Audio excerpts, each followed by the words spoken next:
যখন সেই রাতটি এলো, কাঙ্ক্ষিত রাত, সেই রজনীতে রাসূল করিম সাল্লাল্লাহু আলাইহি ওয়াসাল্লাম উম্মে হানির ঘরে তিনি ঘুমিয়েছিলেন। সাধারণত জিবরাইল আলাইহিস সালাতু ওয়াস সালাম আসতেন একরকমভাবে, কিন্তু সেদিন তার আসার ধরনটা ছিল ব্যতিক্রম, অভ্যাসের বহির্ভূত। তিনি আসলেন এবং হুজুরের ঘরের ছাদ খুলে গেল, তিনি যে ঘরে শুয়েছিলেন, এবং সেখান থেকে রাসূল করিম সাল্লাল্লাহু আলাইহি ওয়াসাল্লামকে দুজন ফেরেশতা এসে ধরে মসজিদুল হারামের কাছে নিয়ে গেলেন। আউযু বিল্লাহি মিনাশ শাইতানির রাজীম, বিসমিল্লাহির রহমানির রহিম। সুবহানাল্লাযী আসরা বিআবদিহি লাইলাম মিনাল মাসজিদিল হারাম ليلا من المسجد الحرام إلى المسجد الأقصى الذي باركنا حوله لنريه من آياتنا إنه هو السميع البصير صدق الله العظيم وصدق رسوله النبي الكريم ونحن ذلك من الشاهدين والشاكرين والحمد لله رب العالمين। সিরাত রাসূল সাল্লাল্লাহু আলাইহি ওয়াসাল্লামের আজকের পর্বে আমরা আলোচনা করব রাসূল করিম সাল্লাল্লাহু আলাইহি ওয়াসাল্লামের ইসরা এবং মেরাজ সম্পর্কে। আমরা এখানে কয়েকটি পর্বে আলোচনা করব, যেহেতু একটি পর্বে করতে গেলে অনেক লম্বা হয়ে যাবে। আমরা প্রথম পর্বে মেরাজের ঘটনা প্রবাহ নিয়ে আলোচনা করব। দ্বিতীয় পর্বে আমরা আল্লাহ রাব্বুল আলামিন তার রসুলকে যে নিদর্শনগুলি দেখিয়েছেন, জান্নাত জাহান্নাম ভ্রমণ করিয়েছেন এবং তাকে উপহার দিয়েছেন, 3টি উপহার দিয়েছেন, এগুলি সম্পর্কে আলোচনা করব।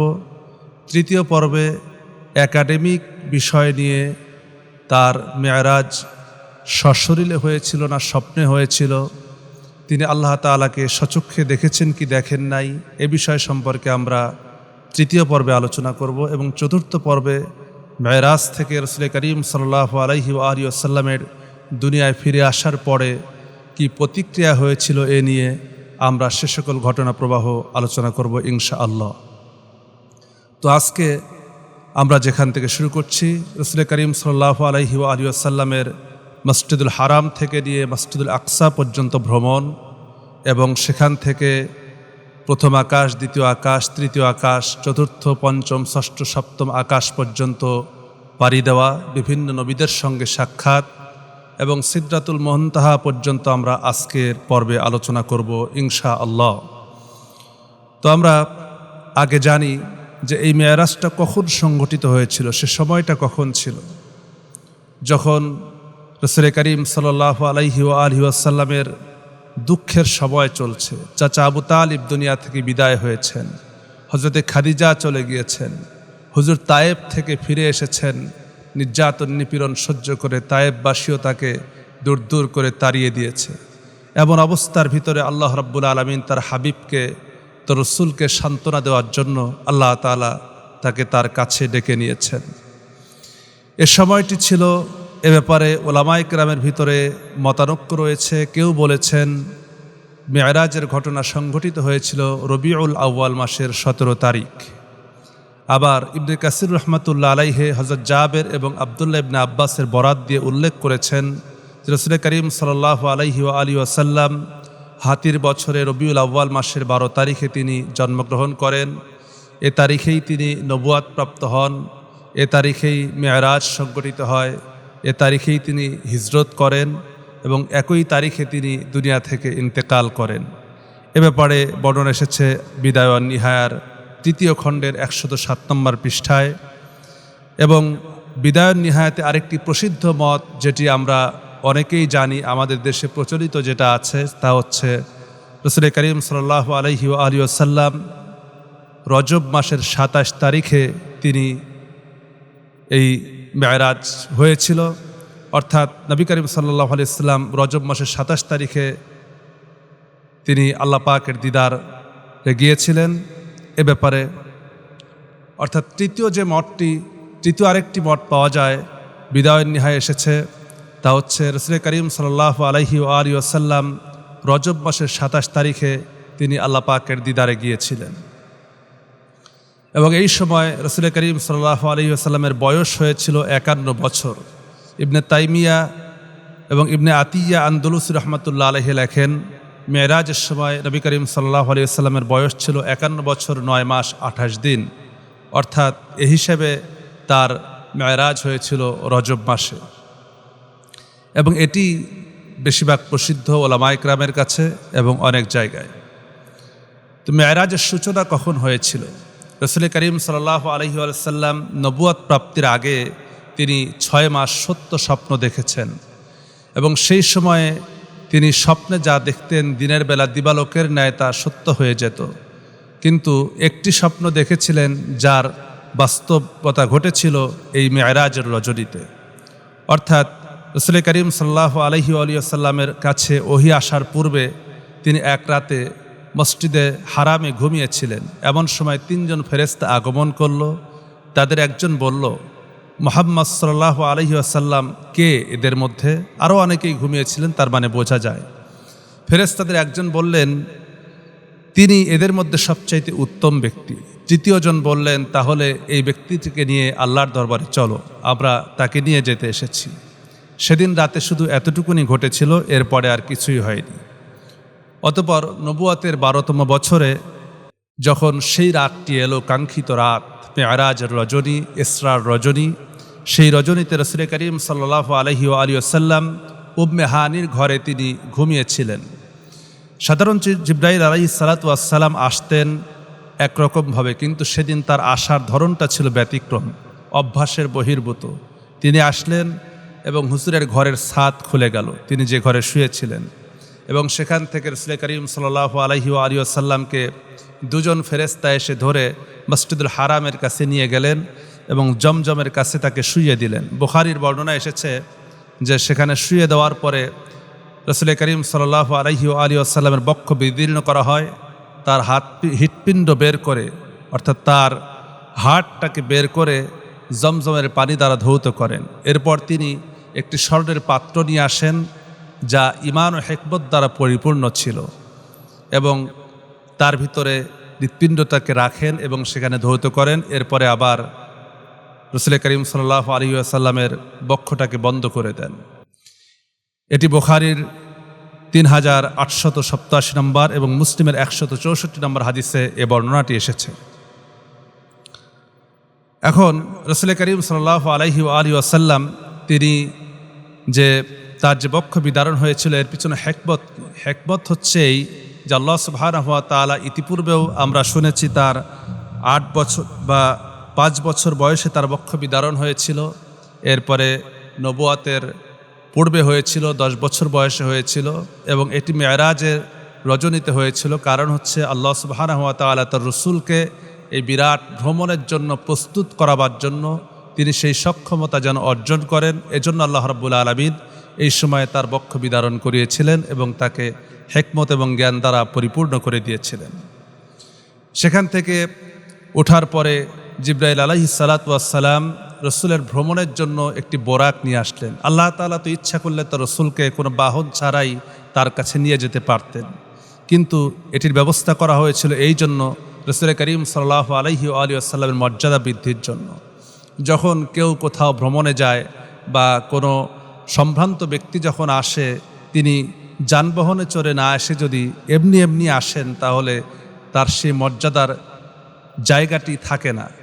এজন্য মর্যাদার স্তরকে বোঝানোর জন্য বাহনের প্রয়োজন হয়। এজন্য রাসূল করিম সাল্লাল্লাহু আলাইহি ওয়াসাল্লামের জন্য আল্লাহ তাআলা বাহন নির্ধারণ করেছেন। তো হুজুরের সামনে যখন বোরাক আনা হলো, বোরাক তখন একটু লাফালাফি করছিল বা নড়াচড়া করছিল। রাসূল করিম সাল্লাল্লাহু আলাইহি ওয়াসাল্লামের উঠতে কষ্ট হচ্ছিল। এ ব্যাপারে তিরমিজির বর্ণনা এসেছে যে ওই সময় জিবরাইল আলাইহিস সালাতু ওয়াস সালাম বোরাককে লক্ষ্য করে বললেন, আবি মুহাম্মাদিন তাফআল হাযা ফামা রাকিবাকা আহাদুন আকরামু আলা আল্লাহি মিনহু। তুমি মুহাম্মদ সাল্লাল্লাহু আলাইহি ওয়াসাল্লামের সঙ্গে কেমন ব্যবহার করছো, অথচ আল্লাহ তাআলার কাছে তার চাইতে বেশি সম্মানিত আর কেউ কখনো তোমার পিঠে আরোহণ করেনি। এ কথা শুনে বোরাক সে ঘরবাক্ত হয়ে যায় এবং শান্ত হয়ে যায় এবং রাসূল করিম সাল্লাল্লাহু আলাইহি ওয়াসাল্লামের সম্মানের কথা বুঝতে পেরে বোরাক ঠান্ডা হয়ে যায়। নবী করিম সাল্লাল্লাহু আলাইহি ওয়াসাল্লাম তিনি বোরাকে আরোহণ করেন এবং সেখান থেকে ভ্রমণ আরম্ভ হয়ে যায়। এই ভ্রমণের পথিমধ্যেই রাসূল করিম সাল্লাল্লাহু আলাইহি ওয়াসাল্লাম হযরত মূসা আলাইহিস সালামের কবরের পাশ দিয়ে অতিক্রম করেন। এ ব্যাপারে মুসলিম শরীফের 2375 নম্বর হাদিস এসেছে। রাসূল করিম সাল্লাল্লাহু আলাইহি ওয়াসাল্লাম বলেছেন, মারারতু আলা মূসা লাইলাতা উসরিয়া বি ইনদা কাসীবিল আহমার ওয়া হুয়া কাইম ইউসাল্লি ফি কবরিহি, যে ইসরার রাতে লাল বালুর টিলার কাছে মূসা আলাইহিস সালামের কবরের পাশ দিয়ে অতিক্রম করছিলাম, এমন সময় আমি দেখতে পেলাম তিনি কবরে দাঁড়িয়ে সালাত আদায় করছেন। এখন এই যে কবরে দাঁড়িয়ে সালাত আদায় করার বিষয়টি, কবরের বিষয় আর দুনিয়ার বিষয় তো একরকম নয়। কবরে তিনি সালাত আদায় কিভাবে করছেন, কেমনে করেছেন, এ ব্যাপারে আল্লাহ তাআলাই ভালো জানেন। এ ব্যাপারে আমাদের প্রশ্ন না করাটাই উচিত। অনেকে অনেক সময় বিভিন্ন যুক্তি দাঁড় করাতে চান, বিভিন্ন যুক্তি খাড়া করতে চান, অনেক সময় কবরকেই অস্বীকার করে ফেলেন। কিন্তু আল্লাহ তাআলার কুদরত যেটা, সেটিকে বোঝার জন্য এখানে কোনো প্রশ্ন তোলা কোনো মুমিনের জন্য উচিত নয়, কোনো যুক্তি দাঁড় করানো উচিত নয়। আল্লাহ তাআলা অনেক কিছু ঘটাতে সক্ষম যা আমাদের ব্রেনে বা আমাদের মাথায় ধরবে না। যেমন জান্নাত সম্পর্কে বর্ণনা করতে যেও রাসূল করিম সাল্লাল্লাহু আলাইহি ওয়াসাল্লাম বলেছেন, তার নাজ নিয়ামত এমন আল্লাহ তাআলা দিয়েছেন যা কোনো মানুষের কান কোনো দিন শোনেনি, কোনো মানুষের মস্তিষ্ক কোনো দিন চিন্তা করেনি এবং কারো ভাবনার মধ্যেও কোনো দিন আসেনি। এমন নাজ নিয়ামতে ভরা জান্নাত আল্লাহ রাব্বুল আলামিন রেখেছেন। তো রাসূল করিম সাল্লাল্লাহু আলাইহি ওয়াসাল্লাম বোরাকে চড়ে তিনি বাইতুল মুকাদ্দাস যে পৌঁছলেন। বাইতুল মুকাদ্দাস এটি হচ্ছে মুসলমানদের প্রথম কেবলা। রাসূল করিম সাল্লাল্লাহু আলাইহি ওয়াসাল্লাম তিনি মক্কায় থাকাকালীন এবং মদিনায় হিজরতের পরেও 18 মাস পর্যন্ত বাইতুল মুকাদ্দাসের দিকে ফিরেই সালাত আদায় করেছেন এবং রাসূল করিম সাল্লাল্লাহু আলাইহি ওয়াসাল্লাম তিনি বাইতুল মুকাদ্দাসের মর্যাদা সম্পর্কে অনেক হাদিস বর্ণনা করেছেন এবং এই বাইতুল মুকাদ্দাস এমন একটি জায়গা যেখানে অসংখ্য নবীদের জন্ম হয়েছে। নবীরা সেখানে হিজরত করে এসেছেন অন্য জায়গা থেকে, অসংখ্য নবীদের কবর রয়েছে এখানে, এজন্য এই জায়গাটি সম্মানিত, মর্যাদাবান। আজকে সেই বাইতুল মুকাদ্দাসকে দখল করার জন্যই জায়নবাদী গোষ্ঠী ইহুদিরা ষড়যন্ত্র চলছে এবং আল্লাহ তাআলা এই তাদের ষড়যন্ত্র থেকে মুসলমানদেরকে বাইতুল মুকাদ্দাসকে রক্ষা করার তৌফিক দান করুক, আল্লাহুম্মা আমিন। তা আমরা যে কথা বলছিলাম, নবী করিম সাল্লাল্লাহু আলাইহি ওয়াসাল্লাম বাইতুল মুকাদ্দাসের কাছে পৌঁছে তিনি একটি আংটার সাথে বোরাককে বেঁধে রাখলেন। নবীগণ সাধারণত তাদের বাহনকে যেখানে বেঁধে রাখতেন, এটি নবীদের সম্মানে তিনি করেছিলেন। এই বর্ণনাটি এসেছে মুসলিম শরীফের 162 নম্বর হাদিসে। এছাড়াও তিরমিজি শরীফে 3132 নম্বর হাদিসে এসেছে। রাসূল করিম সাল্লাল্লাহু আলাইহি ওয়াসাল্লাম ইরশাদ করেন, লাম্মা আনতাহাইনা ইলা বাইতি মুকাদ্দাসি ক্বালা জিবরাইল বিআসবাইহি ফাখরাকা বিহিল হাজার ওয়া শাদ্দা বি বুরাকা। অর্থাৎ মেরাজের রাত্রে আমরা বাইতুল মুকাদ্দাসে পৌঁছে যাই। জিবরাইল আলাইহিস সালাতু ওয়াস সালাম একটি পাথরে আঙ্গুল দিয়ে ছিদ্র করে দেন এবং সেই ছিদ্রের সঙ্গে বোরাককে বেঁধে রাখা হয়। তো এখানে বোরাক বেঁধে রাখার পিছনে কারণ কি? এখানে আমাদের জন্য একটি শিক্ষা রয়েছে, তা হচ্ছে যে আল্লাহ তাআলা বোরাককে পাঠিয়েছেন, তার তো পালিয়ে যাওয়ার কোনো প্রশ্নই আসে না, কারণ সে আল্লাহ পাকের অনুগত্য করতে বাধ্য। আর আকাশ এবং জমিনে যা আছে সব কিছুই আল্লাহ পাকের অনুগত্য করতে বাধ্য, এখানে তাদের কোনো প্রশ্ন থাকে না। কারণ আল্লাহ তাআলা বলেছেন, ওয়ালাহু আসলামা মান ফিস সামাওয়াতি ওয়াল আরদি তাওআন ওয়া কারহা। আকাশ এবং জমিনে যা কিছু আছে সব কিছুই ইচ্ছায় হোক আর অনিচ্ছায় হোক আল্লাহ পাকের অনুগত্য করে যাচ্ছে।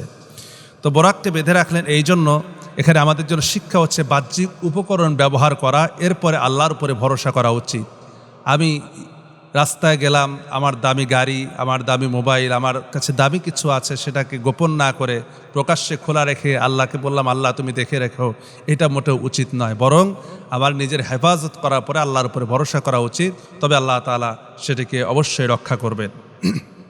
এটি হচ্ছে উম্মতের জন্য শিক্ষা।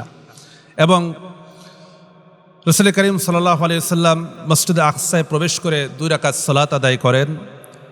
অন্য বর্ণনা এসেছে বাইতুল মুকাদ্দাসে সমস্ত নবীগণের রূহগুলিকে একত্রিত করা হয় এবং রাসূল করিম সাল্লাল্লাহু আলাইহি ওয়াসাল্লামের ইমামতিতে সকলেই সালাত আদায় করেন।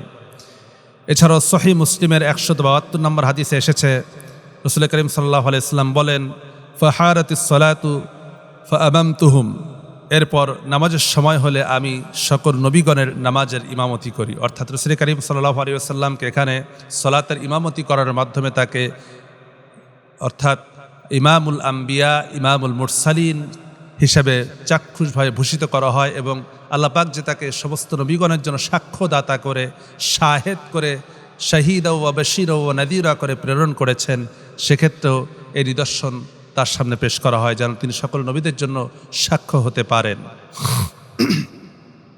বাইতুল মুকাদ্দাসে সালাত আদায় শেষ করার পরে রাসূল করিম সাল্লাল্লাহু আলাইহি ওয়াসাল্লামের সামনে জিবরাইল আলাইহিস সালাতু ওয়াস সালাম দুটি পেয়ালা নিয়ে আসেন। একটি পেয়ালাতে ছিল দুধ, আরেকটি পেয়ালাতে ছিল মদ। রাসূল করিম সাল্লাল্লাহু আলাইহি ওয়াসাল্লাম দুটি পেয়ালার দিকে তিনি নজর দেন এবং দুধটাকে গ্রহণ করে নিয়ে রাসূল করিম সাল্লাল্লাহু আলাইহি ওয়াসাল্লাম তিনি সেটিকে পান করেন। এটা দেখে জিবরাইল আলাইহিস সালাতু ওয়াস সালাম বলেন, এ ব্যাপারে সহিহ বুখারী এবং মুসলিম এসেছে, জিবরাইল বলেন, আলহামদুলিল্লাহিল্লাযী হাদাকা লিফিতরাতি ওয়ালাউ আখাসতাল খামরা গাওতা উম্মাতাক। অর্থাৎ হে রাসূল, সমস্ত প্রশংসা আল্লাহর জন্য যিনি আপনাকে ফিতরাত দান করেছেন, অর্থাৎ আপনি ফিতরাতের উপরে আছেন, দুধকে গ্রহণ করে আপনি ফিতরাতকে অবলম্বন করেছেন। ওয়ালাউ আখাসতাল খামরা, যদি আপনি মদকে গ্রহণ করতেন, গওয়াত উম্মাতুকা, তাহলে আপনার সমস্ত উম্মত গোমরা হয়ে যেত, ধ্বংস হয়ে যেত। দুধ আল্লাহ তাআলার ফিতরাতের একটি আলামত, কারণ হয় দুধ পবিত্র, উৎকৃষ্ট, সুপেয় এবং স্বাস্থ্যকর পানীয়। বিপরীত দিকে মদ সকল অনিষ্টের মূল। বর্তমান ও ভবিষ্যতে মদ হাজারো রকমের অনিষ্ট তৈরি করেছে, সেক্ষেত্রে দুধ শুধুমাত্র মানুষের পুষ্টি বিদ্যমান করেছে এবং দুধ তৈরিতে মানুষের কোনো হাত নেই, কিন্তু মদ তৈরিতে এখানে আঙ্গুরের মধ্যে কিছু পরিবর্তন করে মদ প্রস্তুত করা হয় এবং তা মানুষের হাতে বানানো হয়। এজন্য এটিকে ফিতরাতের মধ্যে অন্তর্গত করা যায় না এবং এটা খাওয়ার মাধ্যমে তার বোধশক্তি লোপ পায়, সে অন্যায় করতে শিখে, অপরাধ করতে শিখে, অপরাধ প্রবণ হয়ে যায়। এবং রাসূল করিম সাল্লাল্লাহু আলাইহি ওয়াসাল্লাম দুধের উপকারিতা সম্পর্কে বলেছেন এবং দুধ সম্পর্কে বর্ণনা দিয়েছেন। মুস্তাদরাক হাকিমে এসেছে, আলাইকুম বিআলবানি বাকারা ফাইন্নাহা তারিবু মিন কুল্লি শাজার ওয়া হুয়া শিফাউ মিন কুল্লি দাইন। তোমরা অবশ্যই দুধ পান করো, কেননা গরু সকল গাছ থেকে ভক্ষণ করে আর দুধ সকল রোগের প্রতিষেধক। দুধ খেলে তার স্বাস্থ্য ভালো থাকে, শরীর ভালো থাকে।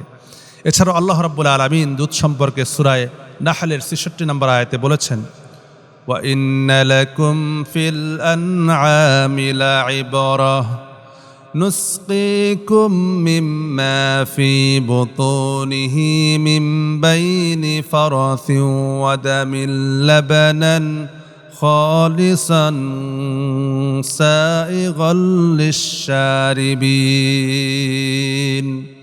নিঃসন্দেহে চতুষ্পদ জন্তুর মধ্যে তোমাদের জন্য শিক্ষার উপকরণ রয়েছে, তোমাদের জন্য শিক্ষা রয়েছে। আমি তোমাদেরকে পান করাই তাদের উদরস্থিত বস্তুর মধ্য থেকে, তার মধ্যে গোবর এবং রক্ত নিঃসৃত দুধ, যা পানকারীদের জন্য অতি সুস্বাদু এবং উপাদেয়, এবং এর মধ্যে রয়েছে শেফা।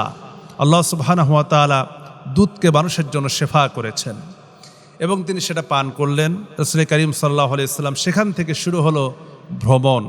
এখান থেকে এই মসজিদুল হারাম থেকে শুরু করে নিয়ে মসজিদুল আকসা পর্যন্ত যেটি হয়েছে, এটা সম্পর্কে আল্লাহ তাআলা বলেছেন সূরা বানী ইসরাঈলে প্রথমে শুরুতে যে আয়াতে কারিমা তিলাওয়াত করেছি, সুবহানাল্লাযী আসরা বিআবদিহি লাইলাম মিনাল মসজিদুল হারাম ইলাল মসজিদুল আকসা। অর্থাৎ আল্লাহ তার বান্দাকে ইসরা করিয়েছেন মসজিদুল হারাম থেকে মসজিদুল আকসা পর্যন্ত, রাতের সামান্য অংশের ভিতরে। এতটুকুন ছিল ইসরা। এরপরে শুরু হলো মেরাজ। মেরাজ আরজন শব্দ থেকে এসেছে, এর অর্থ হচ্ছে সিঁড়ি বা আরোহণ করা।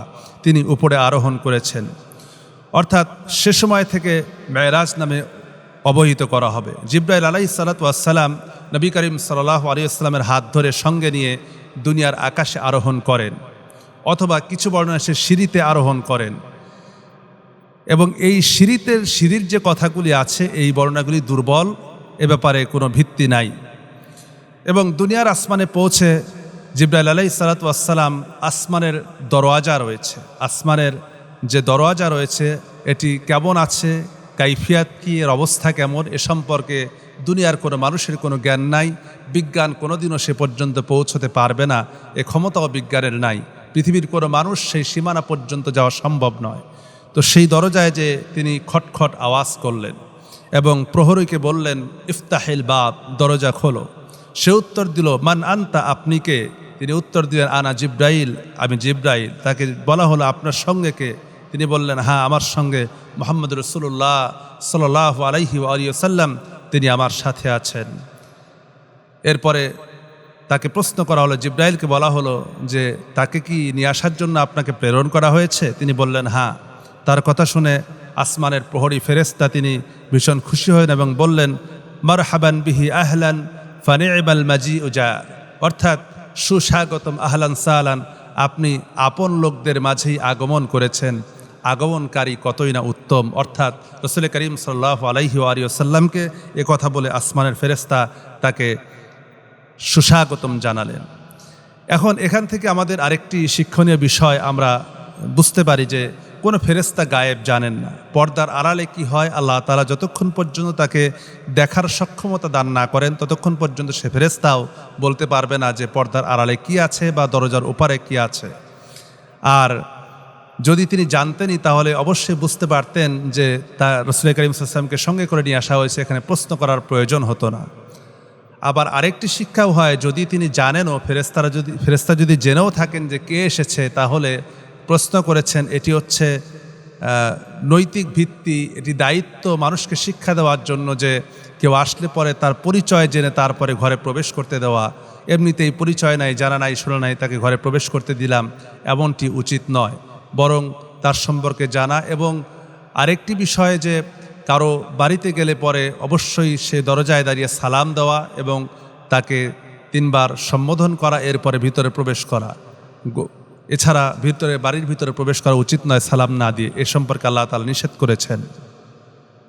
রাসূল করিম সাল্লাল্লাহু আলাইহি ওয়াসাল্লামের সঙ্গে দুনিয়ার আসমানে যখন রাসূল করিম সাল্লাল্লাহু আলাইহি ওয়াসাল্লাম উঠলেন, অর্থাৎ জিবরাইল আলাইহিস সালাতু ওয়াসসালামের সঙ্গে রাসূল করিম সাল্লাল্লাহু আলাইহি ওয়াসাল্লাম যখন দুনিয়ার আসমানে অর্থাৎ প্রথম আসমানে যখন তিনি উঠলেন, তখন তিনি দেখতে পেলেন যে এক ব্যক্তি বসে আছে এবং তার ডানে এবং বামে অসংখ্য মানুষের জমায়েত। তিনি ডান দিকের লোকদের দিকে তাকালে পরে তিনি আনন্দ বোধ করেন এবং বাম দিকের লোকের দিকে তাকালে পরে তিনি কেঁদে ফেলেন। রাসূল করিম সাল্লাল্লাহু আলাইহি ওয়াসাল্লাম জিবরাইলকে জিজ্ঞেস করলেন, ইনি কে? হযরত জিবরাইল বললেন, ইনি আপনার আদি পিতা হযরত আদম আলাইহিস সালাতু ওয়াসসালাম, এবং তার ডানে এবং বামে যে সকল লোক রয়েছে তারা হচ্ছে তার রূহ বিন্দু। এবং জিবরাইল বললেন, আপনি তাকে সালাম দিন। নবী করিম সাল্লাল্লাহু আলাইহি ওয়াসাল্লাম তাকে সালাম দিলেন। তিনি সালামের উত্তর দিয়ে বললেন, মারহাবান ওয়া আহলান বি ইবনি নি'মাল ইবনু ওয়া আনতা, হে আমার ছেলে, সুস্বাগতম, কতই না উত্তম সন্তান তুমি। এভাবে করেই রাসূল করিম সাল্লাল্লাহু আলাইহি ওয়াসাল্লামকে তিনি সম্ভাষণ জানালেন। এ বর্ণনাটি এসেছে বুখারী শরীফ হাদিস নং 349, 3207, 3887, 7517 নম্বর এবং মুসলিম শরীফের 162 এবং 163 নম্বর হাদিসে এ বর্ণনাটি এসেছে।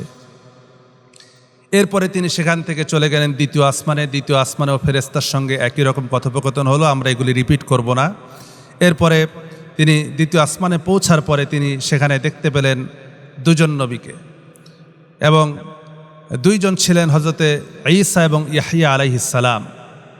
এবং তাদের পরিচয় দিতে গিয়ে তিনি বললেন, হাদা ইয়াহইয়া ওয়া ঈসা ফাসাল্লিম আলাইহিমা, হে রাসূল, ইনি হচ্ছেন, এরা 2 জন হচ্ছেন ঈসা এবং ইয়াহইয়া আলাইহিস সালাম, আপনি তাদেরকে সালাম দিন। রাসূল করিম সাল্লাল্লাহু আলাইহি ওয়াসাল্লাম তাদেরকে সালাম দিলেন, তারা সালামের জবাব দিলেন। এরপরে তিনি চলে গেলেন। মাঝখানে আরেকটি কথা আছে, তিনি তাদেরকে সালাম দিলেন এবং রাসূল করিম সাল্লাল্লাহু আলাইহি ওয়াসাল্লাম ঈসা আলাইহিস সালামের আকৃতি বর্ণনা করতে যেয়ে বলেন, ঈসা আলাইহিস সালাম মাঝারি আকৃতির মানুষ, চেহারা লালচে, চুল ছিল কোকড়ানো এবং তার চুল থেকে যেন পানি ঝরছে। লোকদের মধ্যে তার সঙ্গে সাদৃশ্যপূর্ণ ব্যক্তি হলো উরওয়া ইবনে মাসউদ সাকাফি রাদিয়াল্লাহু তাআলা আনহু, তার সঙ্গে তার চেহারার মিল ছিল। এ ব্যাপারে রাসূল করিম সাল্লাল্লাহু আলাইহি ওয়াসাল্লাম বর্ণনা করেছেন। এই বর্ণনাগুলো এসেছে বুখারী শরীফের 349 নম্বর, 3887, 3394 নম্বর হাদিসে এই বর্ণনাগুলি এসেছে। এরপরে রাসূল করিম সাল্লাল্লাহু আলাইহি ওয়াসাল্লামকে নিয়ে তিনি চলে গেলেন তৃতীয় আসমানে, এবং তৃতীয় আসমানের ফেরেশতার সঙ্গে একই রকম কথোপকথন হলো। এবং সেখানেও একজন নবী ছিলেন তিনি হচ্ছেন ইউসুফ আলাইহিস সালাম। জিবরাইল আলাইহিস সালাম তার সঙ্গে পরিচয় করে দিতে যেয়ে বললেন, হাযা ইউসুফ ফাসাল্লামা আলাইহি, ইনি হচ্ছেন ইউসুফ আলাইহিস সালাম, আপনি তাকে সালাম দিন। রাসূল করিম সাল্লাল্লাহু আলাইহি ওয়াসাল্লাম তাকে সালাম দিলেন। তিনিও সালামের জবাব দিয়ে বললেন, মারহাবান লিল আখিস সালিহ ওয়ান নাবিয়্যুস সালিহ, স্বাগতম হে উত্তম ভাই, হে উত্তম নবী। তিনি নবীদের জন্য কল্যাণের দোয়াও করলেন। এরপর জিবরাইল আলাইহিস সালাতু ওয়াস সালাম তাকে নিয়ে গেলেন চতুর্থ আসমানে এবং সেখানে পরীর সঙ্গে কথোপকথন হলো। এরপরে সেখানে ছিলেন হযরত ইদ্রিস আলাইহিস সালাম। ইদ্রিস আলাইহিস সালামকেও সালাম দিলেন এবং তার সঙ্গে সাক্ষাৎ হলো। চলে গেলেন পঞ্চম আসমানে। পঞ্চম আসমানে সাক্ষাৎ হয়েছে হযরতে মূসা আলাইহিস সালাম এর ভাই অর্থাৎ স্থলাভিষিক্ত নবী হযরত হারুন আলাইহিস সালামের সঙ্গে, এবং তিনি সেখানে সালাম দিলেন। এরপরে গেলেন ষষ্ঠ আসমানে। ষষ্ঠ আসমানে সাক্ষাৎ হয়েছে হযরত মূসা আলাইহিস সালামের সঙ্গে এবং তিনি চলে গেলেন সেখান থেকে সপ্তম আসমানে। সপ্তম আসমানে যাওয়ার পরে তার সঙ্গে সাক্ষাৎ হয়েছে হযরতে ইব্রাহিম আলাইহিস সালাম, আমাদের জাতির পিতা, তার সঙ্গে। সপ্তম আসমানে যাওয়ার পরে রাসূল করিম সাল্লাল্লাহু আলাইহি ওয়াসাল্লাম যে বিষয়গুলি দেখতে পান সে সম্পর্কে অনেকগুলি বর্ণনা এসেছে। সপ্তম আসমানে পৌঁছে তিনি দেখতে পান যে বাইতুল মাআমুরের পাশে ইব্রাহিম আলাইহিস সালাম হেলান দিয়ে বসে আছেন এবং জিবরাইল আলাইহিস সালাতু ওয়াস সালাম রাসূল করিম সাল্লাল্লাহু আলাইহি ওয়াসাল্লামকে বললেন, হাযা আবুকা ফাসাল্লামা আলাইহি, ইনি হচ্ছে আপনার পিতা ইব্রাহিম, তাকে সালাম দিন।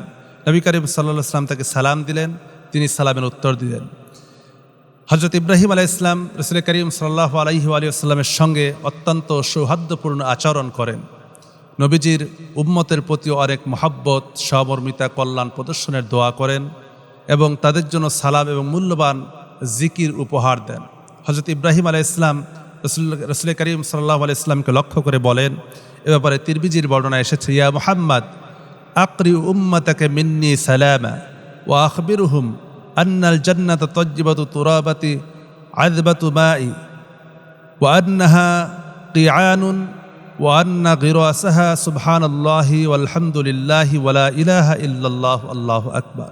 হে মুহাম্মদ সাল্লাল্লাহু আলাইহি ওয়াসাল্লাম, আপনার উম্মতকে আমার পক্ষ থেকে সালাম দেবেন এবং তাদেরকে বলবেন, জান্নাতের মাটি অতি উৎকৃষ্ট এবং এর পানি সুমিষ্ট।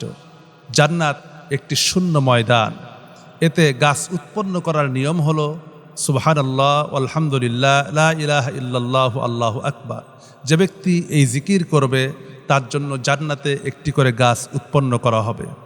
আরেকটি বর্ণনা এসেছে, ফাকালা লাহু ইব্রাহিম মুর উম্মাতাকা ফালইউকসিরু মিন গিরাসি জান্নাতি ফাইন্না তুরবাতাহা তাজ্জিবাতুন ওয়া আরদাহা ওয়াসিআ ক্বালা ওয়া মা গিরাসুল জান্নাতি ক্বালা লা হাওলা ওয়ালা কুওয়াতা ইল্লা বিল্লাহ। ইব্রাহিম আলাইহিস সালাম নবী করিম সাল্লাল্লাহু আলাইহি ওয়াসাল্লামকে বললেন যে আপনার উম্মতকে আদেশ দেবেন তারা যেন জান্নাতে বেশি বেশি করে বৃক্ষরোপণ করে, কেননা জান্নাতের মাটি অতি উৎকৃষ্ট এবং তার ভূমি অনেক প্রশস্ত। রাসূল করিম সাল্লাল্লাহু আলাইহি ওয়াসাল্লাম জিজ্ঞেস করলেন, জান্নাতে গাছ উৎপাদনের উপায় কি? ইব্রাহিম আলাইহিস সালাম উত্তর দিলেন, তারা পড়বে লা হাওলা ওয়ালা কুওয়াতা ইল্লা বিল্লাহ, যার অর্থ গুনাহ থেকে বেঁচে থাকা এবং নেক কাজ করার সামর্থ্য কেবল আল্লাহ তাআলা তৌফিকেই হয়ে থাকে। বাক্য সম্পর্কে অনেকগুলি হাদিস বর্ণিত হয়েছে। একজন সাহাবী এসে রাসূল করিম সাল্লাল্লাহু আলাইহি ওয়াসাল্লামকে এসে বলছেন, ইয়া রাসূলুল্লাহ, আমি খুব অভাবে আছি।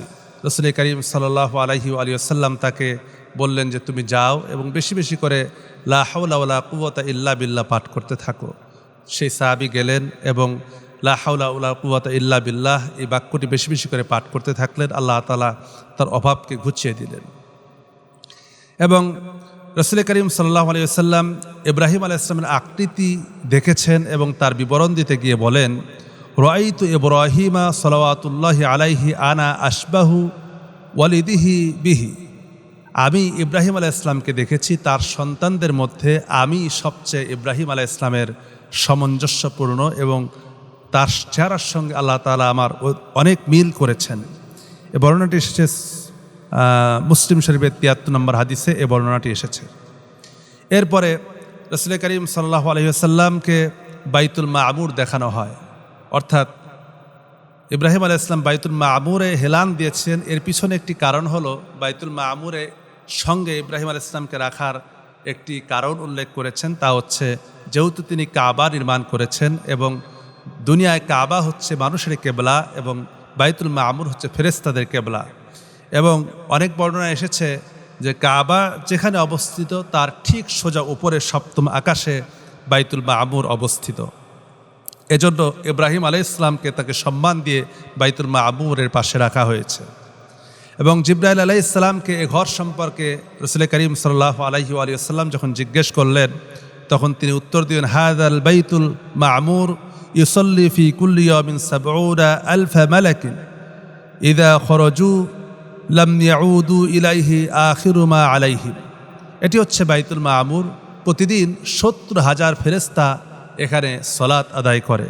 তারা একবার নামাজ আদায় করে বের হলে আর কখনোই সেখানে যেতে পারে না। এটাই প্রথম এবং শেষ প্রবেশ। এখান থেকে অনুমান করা যায় যে ফেরেশতাদের সংখ্যা কত বেশি সংখ্যা ফেরেশতাদের রয়েছে। কারণ সেই পৃথিবী সৃষ্টির পর থেকে নিয়ে আজ পর্যন্ত আল্লাহ তাআলা যত ফেরেশতা সৃষ্টি করেছেন সমস্ত ফেরেশতারা প্রতিবারে ৭০,০০০ করে ফেরেশতা বাইতুল মামুরকে তাওয়াফ করেছে, সলাত আদায় করেছে এবং সেখান থেকে বের হয়েছে।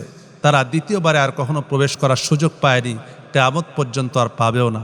আল্লাহ তাআলা কত বিরাট সৃষ্টি ফেরেশতাদের রেখেছেন। এবং আল্লাহ রাব্বুল আলামিন এই বাইতুল মামুরের কসম করেছেন সূরা তুরে। আল্লাহ তাআলা বলছেন, অত্তুর ওয়া কিতাবিম মাসতুর ফি রাক্কিম মানশুর ওয়াল বাইতিল মামুর। এই বাইতুল মামুরের শপথ আল্লাহ তাআলা সূরা তুরে সেই বাইতুল মামুরের কথা উল্লেখ করেছেন। এছাড়াও মসজিদ আকসা থেকে বের হওয়ার পরে যেমন রাসূল করিম সাল্লাল্লাহু আলাইহি ওয়া সাল্লামের সঙ্গে সামনে 2টি পেয়ালা পেশ করা হয়েছিল, এবার হুজুরের সামনে 3টি পেয়ালা পেশ করা হলো। একটি হচ্ছে মদের পেয়ালা, একটি মধুর পেয়ালা, আর একটি দুধের পেয়ালা। রাসূল করিম সাল্লাল্লাহু আলাইহি ওয়াসাল্লাম এবারও তিনি দুধের পেয়ালাকে গ্রহণ করলেন এবং জিবরাইল আলাইহিস সালাম বললেন, হিয়া ফিতরাতুল্লাতি আনতা আলাইহা ওয়া উম্মাতাক। এটাই সেই ফিতরাত যার উপর আপনার এবং আপনার উম্মত এবং আপনি রয়েছেন। এভাবে করেই রাসূল করিম সাল্লাল্লাহু আলাইহি ওয়াসাল্লাম ফিতরাতের পরিচয় দিয়েছেন। এরপরে সেখান থেকে রাসূল করিম সাল্লাল্লাহু আলাইহি ওয়াসাল্লামকে সিদরাতুল মুনতাহার কাছে নিয়ে যাওয়া হয়। বাইতুল মামুর থেকে সিদরাতুল মুনতাহা শব্দের অর্থ হচ্ছে শেষ। মুনতাহা, ইন্তাহা মানে ইন্তাহা থেকে অর্থাৎ শেষ জায়গা, শেষ সীমানা। আর সিদরাতুল মুনতাহা এটি মুনতাহা অতি বিস্ময়কর। এটা সম্পর্কে বলা হয়েছে যে সিদরাতুল মুনতাহা হচ্ছে এটি একটি বিস্ময়কর একটি বড়ই গাছ বা কুল গাছের কথা বলা হয়েছে। এবং এই সম্পর্কে বর্ণনা এসেছে সূরা, বিশেষ করে বুখারীর একটি বর্ণনা এসেছে যে রাসূল করিম সাল্লাল্লাহু আলাইহি ওয়াসাল্লাম বলেছেন যে এই গাছের ফল হাজার নামক এলাকার মটকার সমান, অর্থাৎ এই গাছের ফলগুলি অনেক বড়। হাজার প্রাচীন বাহরাইন বা সৌদি আরবের পূর্বাঞ্চল এলাকায় আল ইহসার একটি জনপদ। এবং এই গাছের পাতা সম্পর্কে ইসলাম বলেছেন যে এই গাছের পাতাগুলি হাতির কানের সমান। জিবরাইল আলাইহিস সালাম এর পরিচয় দিতে গিয়ে বলেন, হাযিহি সিদরাতুল মুনতাহা, এটি হচ্ছে সিদরাতুল মুনতাহা। এবং রাসূল করিম সাল্লাল্লাহু আলাইহি ওয়াসাল্লাম বলেছেন, ওয়া গাশিয়াহা আলওয়ানু লা আদরি মা হিয়া, এবং তাকে অদ্ভুত বিভিন্ন রং দ্বারা এটিকে আবরণ করে দেওয়া হয়েছে, ঢেকে রাখা হয়েছে। লা আদরি মা হিয়া, আমি এখনও জানি না সেগুলি কি। এই বর্ণনাটি বুখারীতে এসেছে। আল্লাহ রাব্বুল আলামিনও এখানে বলেছেন, ইয ইয়াগশা সিদরাতা মা ইয়াগশা, সিদরাতুল মুনতাহা যা দ্বারা আচ্ছন্ন হওয়ার তা দ্বারা আচ্ছন্ন করা হয়েছে। এটি আল্লাহ তাআলা ভালো জানেন। এ ব্যাপারে আমাদের কোনো মতানৈক্য বা মতপার্থক্য না করাটাই উচিত। যে ব্যাপারে আল্লাহ তাআলা গোপন রেখেছেন সে ব্যাপারে আমরা কথা না বলাটাই, সে ব্যাপারে বাড়াবাড়ি না করাটাই হচ্ছে উম্মতের জন্য কল্যাণ। এবং সিদরাতুল মুনতাহা সম্পর্কে বলা হয়েছে, আব্দুল্লাহ ইবনে আব্বাস ও অন্যান্য মুফাসসিরগণ বলেন, উক্ত গাছের নাম সিদরাতুল মুনতাহা রাখার কারণ হলো ওখান পর্যন্ত গিয়ে ফেরেশতাদের জ্ঞান খতম হয়ে যায়, অর্থাৎ এর পরে কি আছে এ সম্পর্কে ফেরেশতাদের কোনো জ্ঞান নাই। জিবরাইল আলাইহিস সালাতু ওয়াস সালাম এর উপরের বিষয় সম্পর্কে কিছু জানেন না। এবং রাসূল করিম সাল্লাল্লাহু আলাইহি ওয়াসাল্লাম ছাড়া তার উপরে আর কেউ যাননি এবং যাওয়ার অধিকারও কেউ পায়নি। একমাত্র আল্লাহ তাআলা তার রাসূলকেই এ পর্যন্ত পৌঁছে দিয়েছেন। আব্দুল্লাহ ইবনে মাসউদ বলেন, মাটি থেকে যে বস্তু উপরে নিয়ে যাওয়া হয় তা সিদরাতুল মুনতাহা পর্যন্ত যে থেমে যায়, অর্থাৎ জমিন থেকে যা উপরের দিকে যায় তা সিদরাতুল মুনতাহা পর্যন্তই তার শেষ সীমা, এবং উপর থেকে যা কিছু আসে সেটিও সিদরাতুল মুনতাহা পর্যন্তই শেষ সীমা, সেখানে এসে থেমে যায় এবং সেখান থেকে গ্রহণ করা হয়, গ্রহণ করে জমিনে দেওয়া হয় এবং সিদরাতুল মুনতাহা থেকে বান্দার আমলগুলি আল্লাহর সামনে পেশ করা হয়। মানে এই পর্যন্ত সব কিছুর শেষ সীমানা, উপর থেকে নিচের দিকেও এটা শেষ সীমানা, নিচ থেকে উপর দিকেও এটি হচ্ছে শেষ সীমানা। এবং সিদরাতুল মুনতাহা সম্পর্কে আরও কিছু বর্ণনা এসেছে। রাসূলুল্লাহ সাল্লাল্লাহু আলাইহি ওয়াসাল্লাম সিদরাতুল মুনতাহার কাছে 4টি নহর দেখেছেন, যেগুলি এর গোড়া থেকে উৎসারিত হয়েছে। এর মধ্যে 2টি নহর ছিল প্রকাশ্য এবং 2টি নহর গোপন। তিনি জিবরাইল আলাইহিস সালাতু ওয়াস সালামকে জিজ্ঞেস করলেন, এ 2টি কি? জিবরাইল আলাইহিস সালাম বললেন, গোপন 2টি নহর জান্নাতে অবস্থিত, আর প্রকাশ্য নহর 2টি হলো নীলনদ এবং ফোরাত নদী। পৃথিবীর বুকে প্রবাহমান নীলনদ এবং ফোরাত নদীর উৎস রাসূল করিম সাল্লাল্লাহু আলাইহি ওয়াসাল্লাম সিদরাতুল মুনতাহায় দেখেছেন। নীলনদ আফ্রিকা মহাদেশের গুরুত্বপূর্ণ এবং পৃথিবীর সবচাইতে দীর্ঘ নদী।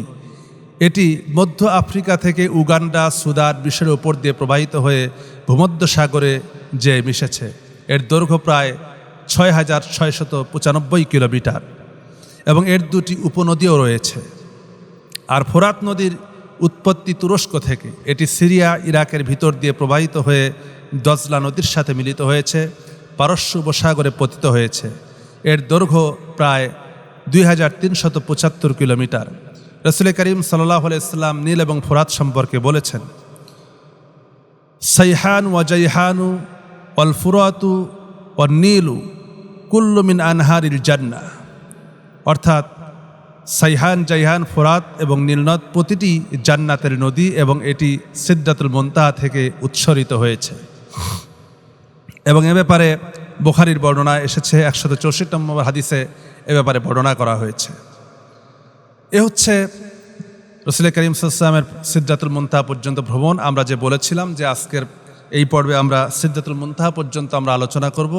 পরবর্তী পর্বে, আগামী পর্বে আমরা আলোচনা করব আল্লাহ তাআলা তিনি তাকে কি নিদর্শন দেখিয়েছেন, জান্নাত ভ্রমণ করিয়েছেন, জাহান্নাম ভ্রমণ করিয়েছেন এবং কি উপহার দিয়েছেন, এরই সম্পর্কে জানব। আল্লাহ সুবহানাহু ওয়া তাআলা আমাদেরকে এখান থেকে যে শিক্ষাগুলি আমরা বলেছি সেই শিক্ষাগুলি গ্রহণ করার এবং রাসূল করিম সাল্লাল্লাহু আলাইহি ওয়াসাল্লামের জীবনের সমস্ত মুআজিজার মধ্যে, ইতিহাসবিদগণ বলেছেন, মুহাদ্দিসগণ বলেছেন, আল্লাহ রসুলের জীবনে প্রায় 23,000-এর 24,000-এরও বেশি মুআজিজা ঘটেছিল। তার মধ্যে দ্বিতীয়তম শ্রেষ্ঠ মুআজিজা হচ্ছে রাসূল করিম সাল্লাল্লাহু আলাইহি ওয়াসাল্লামের মেরাজ, আর প্রথম মুআজিজা হচ্ছে কোরআনে কারীম। তো আমরা সেই রাসূল করিম সাল্লাল্লাহু আলাইহি ওয়াসাল্লামের জীবনের সর্বশ্রেষ্ঠ মুআজিজা মেরাজুন নবী নিয়ে আলোচনা করছি। আমরা এখান থেকে যে শিক্ষাগুলি বলবো সেই শিক্ষাগুলি আমরা যেন বাস্তব জীবনে আমল করতে পারি, আল্লাহ সেই তৌফিক দান করেন। আল্লাহুম্মা আমিন। ওয়া আখিরু দাওয়ানা আনিল হামদুলিল্লাহি রাব্বিল আলামিন। আসসালামু আলাইকুম ওয়া রাহমাতুল্লাহ।